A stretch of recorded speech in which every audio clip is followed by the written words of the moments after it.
আজকে বাজার থেকে চিংড়ি মাছ আনার পরে ভাবছিলাম যে কি রান্না করব চিংড়ি মাছ দিয়ে। ওই গতানুগতিক ওই আলু দিয়ে হ্যান ত্যান ভালো লাগছিল না। তাই হঠাৎ করে মনে পড়লো দক্ষিণের দিকে যখন ঘুরতে গিয়েছিলাম তখন একটা ইউনিক রেসিপি খেয়েছিলাম এই চিংড়ি মাছের। তাই ভাবলাম আজকে ওটাই ট্রাই করব। প্রথমে এইরকম সাইজের একটু চিংড়ি মাছ নিয়ে এসেছি। এটা খুব বড় বলা যাবে না, আবার ছোটও বলা যাবে না, মাঝারি সাইজের।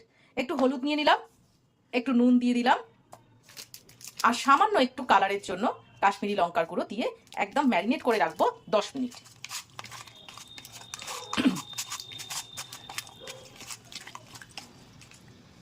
ব্যাস, এবার 10 মিনিটের জন্য ম্যারিনেট করে রাখবো, তারপরে রান্নাটা দেখাচ্ছি। কড়াইতে তেল বসিয়ে দিয়েছি। 10 মিনিটের জন্য আমি ম্যারিনেশন কমপ্লিট করে এই চিংড়ি মাছগুলোকে এবার তেলের মধ্যে হালকা করে একটু ভেজে নেব। খুব ছোট নয়, ভালোই বড় আছে কিন্তু চিংড়ি মাছগুলো।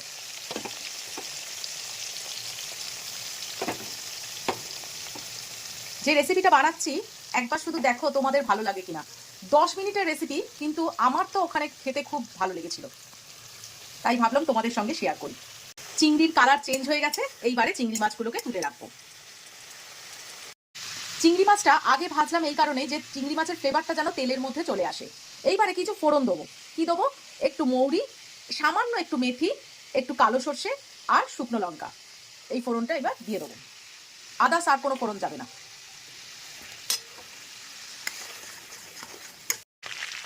ফোড়ন থেকে একটা সুন্দর মিষ্টি গন্ধ এসছে। এর মধ্যে আমি কারি পাতা দিয়ে দেবো। যেহেতু দক্ষিণের রান্না, একটু কারি পাতা তো যাবেই। আর কারি পাতা না এই চিংড়ির মধ্যে দারুণ একটা আলাদা রকমের টেস্ট নিয়ে আসে। কারি পাতাটা কিন্তু দেওয়ার জন্য অবশ্যই চেষ্টা করবে।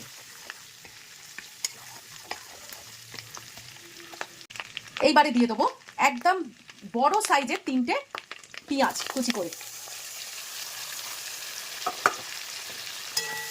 এটাকে পুরো ততক্ষণই ভাজবো যতক্ষণ না এর কালারটা একদম চেঞ্জ হয়ে যায়। বেশ একটু লালচে লালচে কালার আসবে, ততক্ষণ কিন্তু এটাকে ভেজে যাব।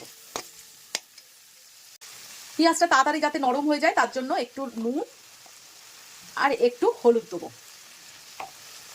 পুরোটাই কিন্তু আমি লো ফ্লেমে করছি। হাই ফ্লেম দিলে পেঁয়াজটা পুড়ে যাবে আর রান্নাটা একদম নষ্ট হয়ে যাবে। রান্না সবসময় একটু ধৈর্য ধরে করলে না রান্নার টেস্টই আলাদা হয়। পেঁয়াজটা যতই লো ফ্লেমে হোক না কেন, মাঝে মাঝে একবার করে নেড়ে দিতে হবে, না হলে নিচের পেঁয়াজ পুড়ে যাবে আর ওপরে পেঁয়াজ ঠিক থাকবে। এটা কিন্তু মাঝে মাঝেই করতে হবে। অনেকটা চেঞ্জ হয়ে এসছে, আর একটু হবে। পেঁয়াজটা আমি কিন্তু এর মধ্যে 3 থেকে 4 বার এইরকম ভাবে নেড়ে নেড়ে দিয়ে গেছি। এইবারে পেঁয়াজটা সুন্দর করে ভাজা হয়ে যেতে আমি একটা বড় সাইজের টমেটো কুচি করে দিয়ে দেবো। এটাও খুব সুন্দর করে ভাজা হবে এবং একদম যেন গলে যায় সেই দিকে নজর রাখতে হবে। আর এর মধ্যেই দিয়ে দিচ্ছি আদা, রসুন, জিরে আর কাঁচা লঙ্কা পেস্ট। জিরেটা এই কারণে একসঙ্গে দিয়ে দিয়েছি কারণ আমি গোটা জিরে ব্যবহার করি, আর যদি গুঁড়ো জিরে হয় তাহলে পরেও দিতে পারো তোমরা। ব্যাস, এবার সুন্দর করে এটা কষা হবে। মশলাটা খুব সুন্দর করে কষা হয়ে গেছে, আর কারি পাতার একটা ফ্লেভার না দারুণ লাগছে। এর মধ্যে একটু কালারের জন্য কাশ্মীরি লঙ্কার গুঁড়ো দিয়ে দেবো। ওখানে খেয়ে বুঝতে পারিনি চিনি দিয়েছে কিনা, আমি তাও একটু ব্যালেন্সের জন্য সামান্য একটু চিনি দেবো। এবার আবার সুন্দর করে কষে নেবো। এইবারে ওই মিক্সির বাটি ধোয়া জলটা দিয়ে দেবো।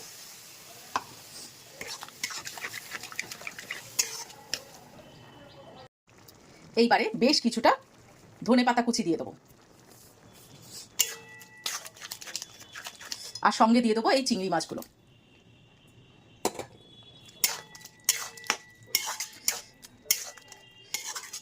আমাদের তো এটা ভাত দিয়েই পরিবেশন করেছিল, আমি জানি না রুটি বা লুচি বা পরোটা দিয়ে এটা কেমন লাগবে। এইবারে দিয়ে দিচ্ছি কিছু কাঁচা লঙ্কা কুচি।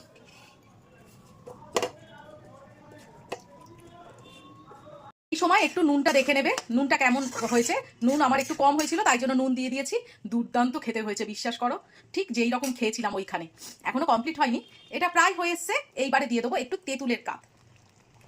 প্রয়োজন মতো দেবে, বেশি দেবে না, কারণ তোমার যতটা পরিমাণ চিংড়ি আছে, তরকারির পরিমাণটা যতটা আছে সেই রকম পরিমাণ অনুযায়ী নিজের চোখের দৃষ্টিতে তেঁতুলের কাতটা দেবে। আর এই তেঁতুলের কাতটা দেওয়ার পরে আর আমি গ্যাসটা জ্বালিয়ে রাখবো না, পুরো অফ করে দেবো।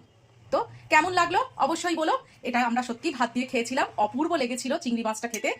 আর রুটি তরকারি জানি না আমি কেমন খেতে হয়, তোমরা যদি ট্রাই করতে পারো তো করতেই পারো। আজকের রেসিপিটা কেমন লাগলো অবশ্যই বলো। কালকে আবার নতুন একটা রেসিপি নিয়ে তোমাদের সামনে হাজির হব। আজকের মতো নিলাম বিদায়, তো কালকে আবার দেখা হবে। টাটা।